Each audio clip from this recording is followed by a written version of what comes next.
అతిపెద్ద షాపింగ్ ప్రపంచం సిఎంఆర్ మన గుడివాడలో ప్రముఖ సినీ తారలచే నవంబర్ 27న గొప్ప ప్రారంభం. మీరు మీ స్వాముల గురించి చెప్తున్నారు గురుగారు, కానీ నేను చూస్తే బ్రాహ్మణులు శ్రీ వైష్ణవులు మీరు ఎవరైనా కావచ్చు వాళ్ళకి దేవుడు భక్తి పూజ ఇది తప్పితే ఎవరైతే తెలియదు ఎప్పుడు లేదా అంటే ఉంది. కానీ మీరంతా చాలా స్టైలిష్ గా ఎందుకంటే రంగురంగుల బట్టలు వేసి స్విమ్మింగ్ పూల్లో నా ఇష్టం అది గాగుల్స్ పెట్టేసి నా ఇష్టం అది వ్యక్తిగతమైన జీవితము నా వృత్తి వేరు నా ప్రవృత్తి వేరు నా వృత్తి వేరు నా ప్రవృత్తి వ్యతిరేకిస్తున్నారు గురుగారు. మీ చేసుకోని అండి శ్రీ వైష్ణవులు కూడా వ్యతిరేకిస్తున్నారు. ఇప్పుడు వంగలేక మంగళవారం అని మీకు దమ్ము ఉంటే నేను చెప్పినట్టుగా ఇప్పుడు నేను బంద్ చేసిన కదా, ఇప్పుడు నేను సెలబ్రిటీల జాతకాలు చెప్పడం లేదు. చెప్పరు గురుగారు? చెప్పను మనం చెప్పారు కదా. చెప్పలేదే, ఆపేసా కదా. నాగ చైతన్య అది ఆపేసా, అక్కడతో మొత్తం రచ్చ అయ్యింది. దాని తర్వాత ఏమైంది? అవును గురుగారు, ఒకవేళ తెలిస్తే మీరు మనసులో పెట్టుకుని అంటే వాళ్ళకి పిలిచి వాళ్ళకి చెప్పొచ్చు, కానీ ఎందుకు పబ్లిక్ డొమైన్ లో పెట్టేస్తారు ఇదంతా కూడా గురుగారు? ఎందుకు అంటే వాక్ స్వాతంత్రము నాకు ఇచ్చినటువంటి ఆర్టికల్ స్పీచ్ నాకు ఇచ్చినటువంటి హక్కు అందరికీ. ఎవరి గురించి అని చెప్పేస్తారు. ఇప్పుడు నా గురించి ఎట్లయితే మీడియాలో సోషల్ మీడియాలో ఎక్కుతున్నారో అట్లే నేను జాతకాలు చెప్తున్నా. రెండోది దాంట్లో నేనేమి విడిపోయి సంకనాకి నాశనం అయిపోమని చెప్పాల. నేనేం చెప్పినా నేనే ఓడిపోవాలని చెప్పిన. వీడియో మొత్తం వింటే అర్థమైంది. ఎందుకంటే నేను నాకు బాధ నా ఇంటర్వ్యూలోనే మీరు నాగ చైతన్య సమంత విడిపోతారని చెప్పారు. ఎంగేజ్మెంట్ అయిన తర్వాత వెంటనే ఖచ్చితంగా ఉండదు ఇలా అంటే వాళ్ళిద్దరు విడిపోయిన తర్వాత ఏం వేణుస్వామి నీ కడుపు మంట చల్లారిందా, వాళ్ళని విడదీసేంత వరకు వదిలిపెట్టలేదు. ఆ రోజే చెప్పావు వేణుస్వామి పాపం విడిపోయారు, ఇదంతా వేణుస్వామి చేసిన పాపమే అది ఇదని చాలా మంది మాట్లాడారు. అలా విన్న తర్వాత కూడా మళ్ళీ ఇది ఎందుకు చెప్పాలనిపించింది? చాలా బాగా మాట్లాడినారు మీరు. ఇప్పుడు ఫస్ట్ మనం మాట్లాడుకోవాల్సింది నేను చెప్పింది జరిగిందని మాట్లాడరు. ఎవడు మాట్లాడ్డా దేంతో కొట్టాలి ఒక్కొక్కడిని. ఇప్పుడు రెండవ ఇష్యూ గురించి మాట్లాడుతున్న నన్ను విమర్శించే మీరు మొదటి ఇష్యూలో నేను చెప్పింది జరగలేదు అంటే మిమ్మల్ని ఏ చెప్పుతో కొట్టాలా? ఏ చెప్పుతో కొట్టాలా? పెద్ద పెద్ద మాటలు ఏ చెప్పుతో కొట్టాలా? ఎందుకు తెలుసా? నేను చెప్పింది జరిగినప్పుడు వచ్చి మీరు విమర్శిస్తారు. ఒక్క జగన్మోహన్ రెడ్డి ఇష్యూ జరగకపోతే విమర్శిస్తున్నారు.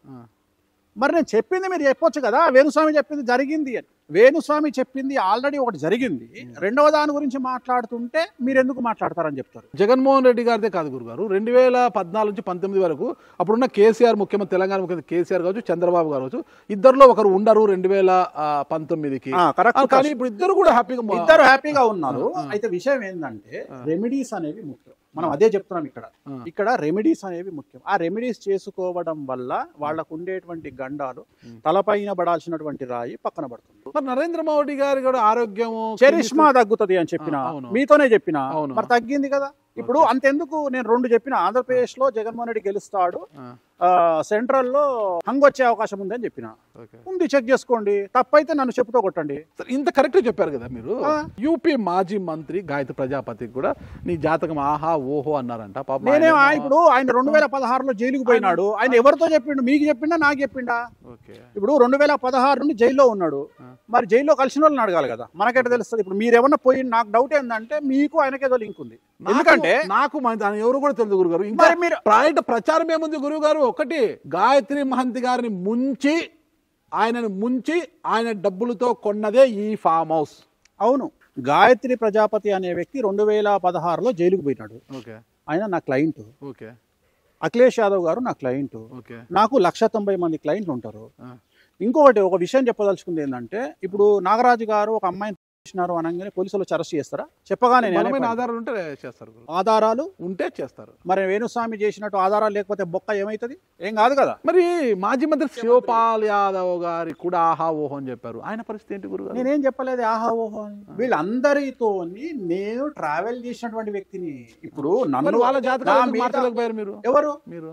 నేను వాళ్ళ జాతకాలు నేనేం మారుస్తా అని చెప్పలేదు. దేవగడ మనం రేవన్న కావచ్చు, ప్రజ్వల్ రేవన్న, వీళ్ళందరికీ కూడా వాళ్ళ పరిస్థితి ఏంది ఈరోజు? ఇప్పుడు ఎవరైతే సమస్యల బారిన పడతారో ఆ సమస్యల బారిన పడేవాళ్ళు ప్రతి ఒక్కళ్ళు దాని గురించే చేసుకుంటారని గ్యారంటీ లేదు. కొంతమంది క్యాన్సర్ బ్రతకాలని చేసుకుంటారు, అందరూ ముఖ్యమంత్రులు కాలేదు. నాకు కొద్దిగా సెన్స్ ఉంది. ఆంధ్రప్రదేశ్కు ముఖ్యమంత్రులు 10 మంది గారు ఒక్కళ్ళే అవుతారు, తెలంగాణ ముఖ్యమంత్రి ఒక్కళ్ళే అవుతారు. నా దగ్గర పూజలు చేయించుకున్న వాళ్ళు ఎందుకు చేయించుకున్నారు అని నేను వచ్చి సోషల్ మీడియాలో చెప్పట్లేదే. నేను వచ్చి ఇప్పుడు పలానోడు నా గురించి పూజలు చేయించుకున్నాడు. మీకు తెలిసింది ఏంటంటే సోషల్ మీడియాలో నేను పెట్టిన ఫోటోలు తీసుకొచ్చి నన్ను ఉల్టా ఎక్కడానికి ప్రయత్నం. నేను పెట్టిన ఫోటోలే ఇవన్నీ, ఇంకొకటి ఏవి దొంగతనం కాదు. మీరు సోషల్ మీడియాకు పోయి వేణుస్వామి ఇన్స్టాగ్రామ్లో కానీ ఫేస్బుక్లో కానీ కొడితే ఇప్పుడు మీరు చెప్పిన పేర్ల ఫోటోలు అన్నీ వస్తాయి. ఇదేం దొంగతనం కాదే.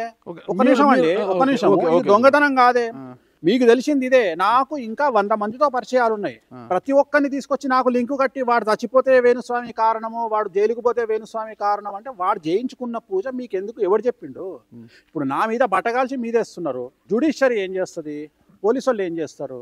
నిజంగానే ఇప్పుడు కొంతమంది నేను చేసే పూజల మీద విమర్శలు చేస్తున్నారు. యోని పూజలు, నగ్న పూజలు అని. ఎవడో ఎందుకు నాగరాజు గారు తీసి వీడియోలు పెడతారు కదా, స్టింగ్ ఆపరేషన్ చేసి నా బొంగు పగిలిపోతుంది. ఖచ్చితంగా. ఇప్పుడు నన్ను ఇంత చేస్తే మాత్రం టార్గెట్ చేస్తా. చేసే వ్యక్తులు, ఆ వీడియోలు పెట్టొచ్చు కదా.